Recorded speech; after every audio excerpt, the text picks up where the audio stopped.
Hi there, I'm Matt Donnelly of RotoBaller, and welcome to the 2023 fantasy football season. And we are kicking things off with some starts and sits, and we are looking at you, tight ends. We're going to talk about those starts and sits at the tight end position for week number 1. That means if you're not currently already rostering or drafting Travis Kelce, Mark Andrews, TJ Hawkinson, or Darren Waller, then you are playing tight end roulette with your fantasy football season. But don't worry, we got you covered. Here are a few tight ends you need to be starting in week number 1. Tyler Higbee versus Seattle. We don't know if Cooper Kupp is in or out for week number 1. All indications right now are saying he's probably not playing, and that would mean that Tyler Higbee is going to be the focal point of this Rams passing attack. Not a bad thing when you face a team that gave up the second most fantasy production to the position just a season ago. The number 2 tight end that I'm firing up this week is Juwan Johnson versus the Tennessee Titans.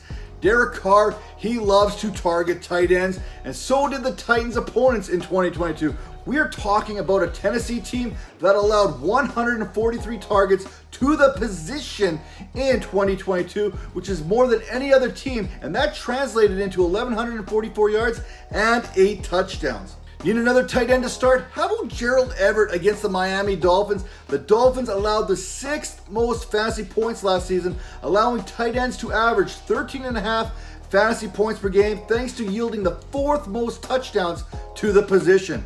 When streaming tight ends, it's often matchup based here, and there's not very many matchups that are going to be better than this one right here.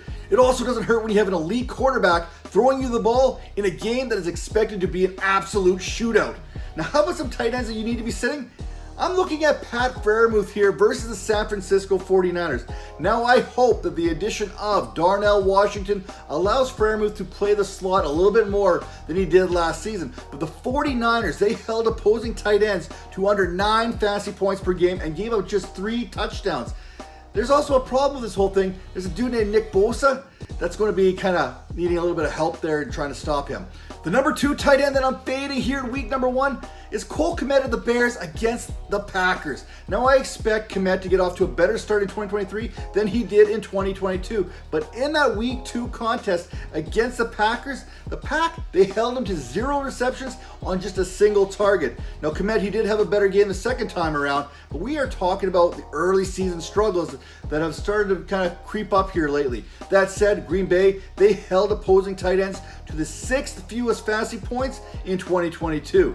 And the 3rd tight end that I'm fading is George Kittle versus the Pittsburgh Steelers. Like Pat Freiermuth having to stay home to help out with Nick Bosa, there's a dude named TJ Watt on the other side that Kittle, who's more than capable and willing blocker, is going to need to kick inside to help. Now, between that, Brock Purdy returning from injury, and Kittle's own groin strain issues, there's reason to believe that Kittle could be a serious risk to lay a fantasy dud on opening day. Week 1 tight ends that you are starting: Kelce, Waller, Hawkinson, and Andrews. If healthy, you start these guys each and every week. You're also starting Tyler Higbee against the Seattle Seahawks. Great matchup, and if Cooper Kupp isn't available, we've seen this passing game run through Higbee. Juwan Johnson will become a favorite target of Derek Carr's, especially down in the red zone. Tennessee had a hard time defending the tight end position, and they didn't do anything in the offseason to address that.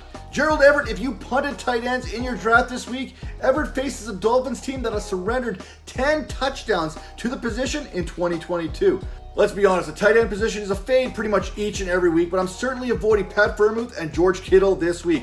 When you face elite pass rushers like TJ Watt and Nick Bosa, you'll be asked to help with protection a little bit more and catch passes a little bit less.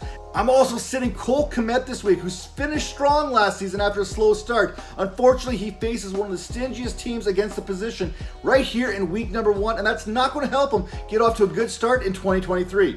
Now, be sure to like and subscribe to our RotoBaller YouTube channel for plenty more fantasy football analysis here in the 2023 NFL season.